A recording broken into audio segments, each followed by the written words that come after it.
Be ready. Start. Now, sir, honorable members will recall that the bill was introduced in the House of the People on the 2nd September 1953. Stop. It has had a long history, and in one form or another, it has been before the public since the end of 1949. Stop.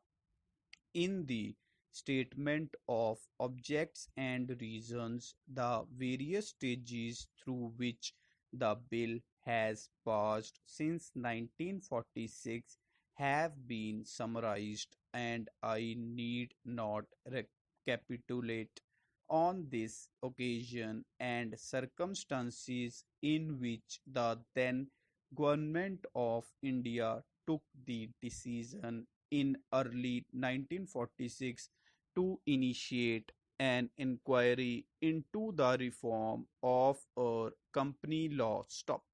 I would remind honorable members that between 1946 and 1948, the entire field of company law was carefully reviewed by two distinguished company lawyers who were appointed to recommend the broad lines on which the present act should be revised. Stop.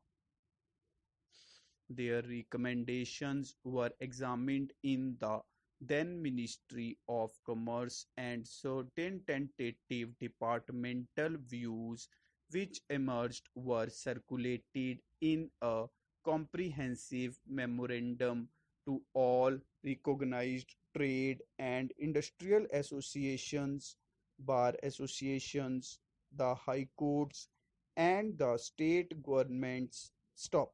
That brought us to the end of 1949. Stop. Para.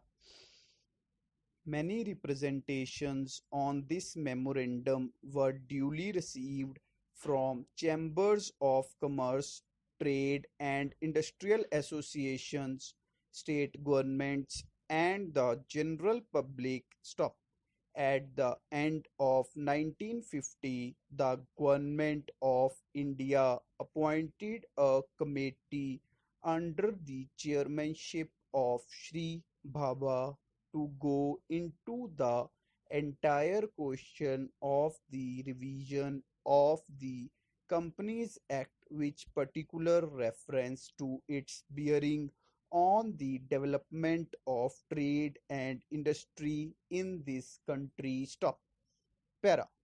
The committee examined a large number of witnesses in many parts of the country and submitted its report in March 1952. Stop. This report again was circulated to all state governments, chambers of commerce, trade associations, high courts, and many other bodies. Stop.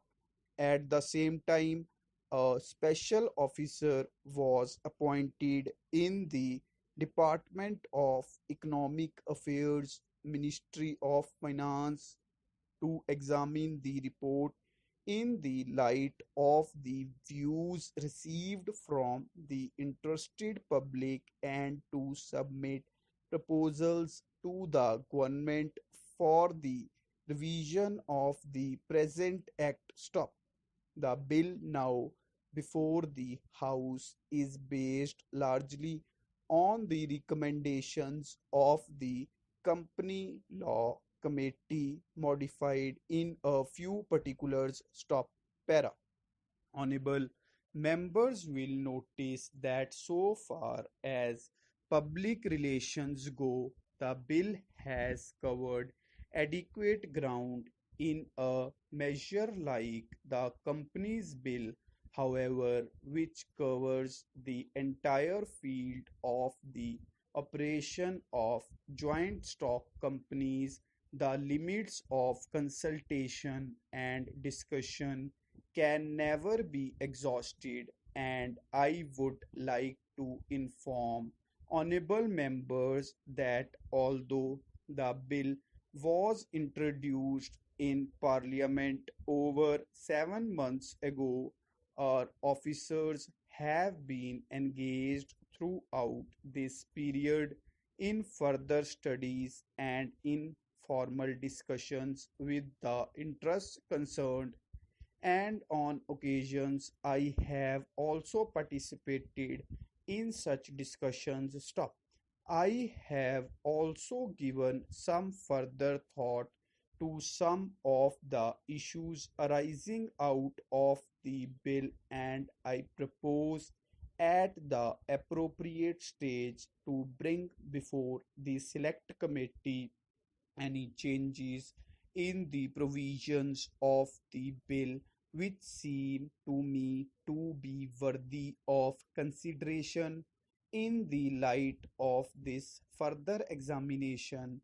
Stop. No honorable members will have noticed that the bill contains 6 clauses and 12 schedules. Stop.